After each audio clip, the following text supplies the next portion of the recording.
up now. Akala nyo ganun lang nag-aaway kami ng Dio. Ganit patot sa dahang lang. Wala lang yung tuksuhan yan. Higit na naging maningning ang idinaos sa award show ng Philippine Stars Supreme to the Extreme kagabi sa Embassy Super Club nang sa kauna-unahang pagkakataon ay nag-cruise ang landas ng noontime host na magkatapat na programa na sina Joey De Leon at Wheeler Villame. Joey bagged the highest of awards. Supreme Award to none other than Mr. Joey De Leon. Alam mo, memorable to. Sa lahat ng awards na tinanggap ko sa buong buhay ko, first time na kasama ko yung dalawang anak ko, si Jaco at si Johan. To prove na seryoso ako at excited ako sa award na. So, memorable lang. Sabihin ko lahat galing ko sa mga hinahangaan ko. Young writers, before I joined Philippine Stars, fan yun ako. At ang supremo ko, mga kaibigan, mataas yan. At the said event, may nakapagsabi na kay Joey na naroon din si Willie. Oo nga, hinahanap ko nga nandun ata sa puso. Okay lang, makaibigan ko naman yan. Wala, biluan lang lahat yun. Walang lang. Si Willie? Wala, kaibigan ko yan, matagal na. Sa TV, ano lang yun, biruan lang yun. Hello pare, kumusta ka? Pautang. May mo pautang, pa yung pera.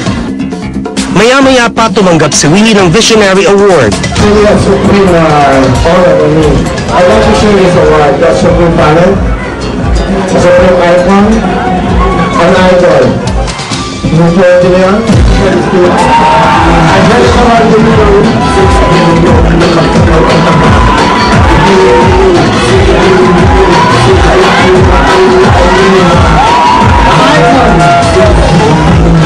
idol. Yung De Leon,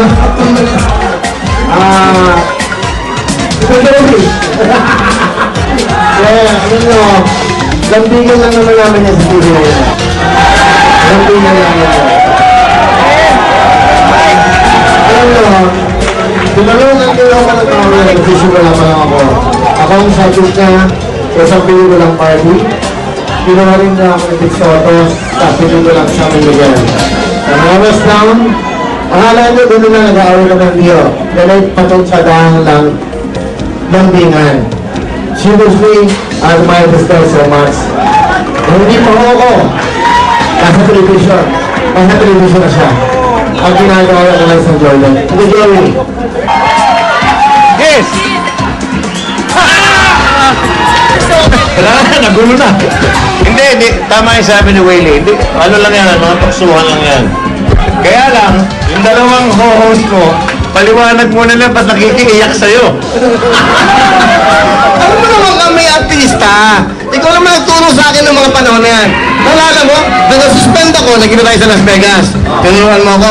Nung nasuspend ka, nagkakalamhati din ako. Talaga? Oo. Ano? Pahingin pera. Kaya mga kapamilya, mga kapuso. Siguro to, iniidolo ko ng taong to. Ayan, oh. Hindi ko sinasakal yan, ha? Talagang. Ayan. Pagdikitin nyo na yung dalawa kaya, ano? Ayan, oh. Pero ito guys, one for all, Willie, Joey, shake hands! Come on, shake hands! Okay!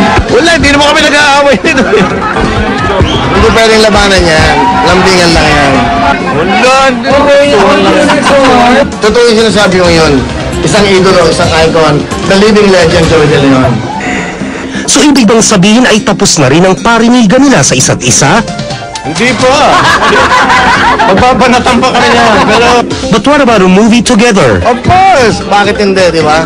Magigil ka sa Wawawi, magigil ako sa Bulaga. okay na. Congratulations, pare. Sa inyo lang nangyari ito, ha? Embassy. Okay. Ito na yung time na magkaayos. 2 noontime shows, dalawang noontime shows. Hindi naman kailangan magbakbakan yun eh. Kailangan dyan, magbigay ng sobrang saya. Sobrang saya sa mga tao. This is the time na dapat lahat. Puro saya na lang. Tama na away. Diba? Saka yun, galing sa puso ko yun. Kapusong kapuso, para kapamilya ko siya.